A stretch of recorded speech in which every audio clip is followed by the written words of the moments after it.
मैंने section 17 of securitisation and reconstruction of financial assets and enforcement of security interest act 2002 के अंतर्गत एक आवेदन SA DRT जबलपुर में लगाया, जिसमें मैंने 13(4) के अंतर्गत केनरा बैंक द्वारा मेरे पक्षकार को दिए गए एक सेल नोटिस को चुनौती दी, जिसके अनुसार 24 जनवरी 2025 को एक प्रॉपर्टी का ऑक्शन होना था, नीलामी होनी थी।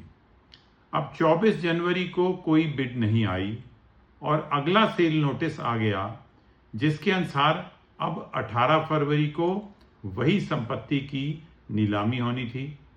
तो मैंने उसी प्रकरण में एक संशोधन आवेदन लगाया, जिसमें अगले सेल नोटिस को मैंने चुनौती दी तथा पूरी प्रक्रिया को भी चुनौती दी। तो बैंक के वकील साहब ने कहा कि यह जो दूसरा SA है ये सब्सिक्वेंट कॉज ऑफ एक्शन है और पुराना SA वह निष्फल हो गया है, इनफ्रक्चुअस हो गया है। अब आप पुनः प्रकरण लगाइए। पुनः प्रकरण लगाने का मतलब सारी कोर्ट फीस जो हजारों लाखों रुपए में होती है उसको पुनः दीजिए। श्री वाजिद हैदर अधिवक्ता मेरे मित्र ने तुरंत मुझे गाइड किया और एक रूलिंग दी जो मैं आप सभी को बताना चाहता हूं। MP number 2027 of 2020 Prakash Singh versus India bulls, इसका रेलेवेंट पोर्शन मैं पढ़ रहा हूं।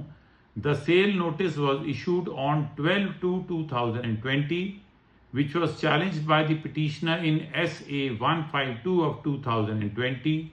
On 10/6/2020, the respondent issued another sale notice, which was sought to be challenged by way of an application for amendment in the pleading securitization application.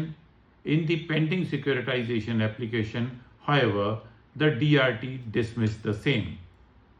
The application for amendment was based on subsequent notice, and therefore DRT ought to have allowed the application for amendment, which was based on a subsequent event.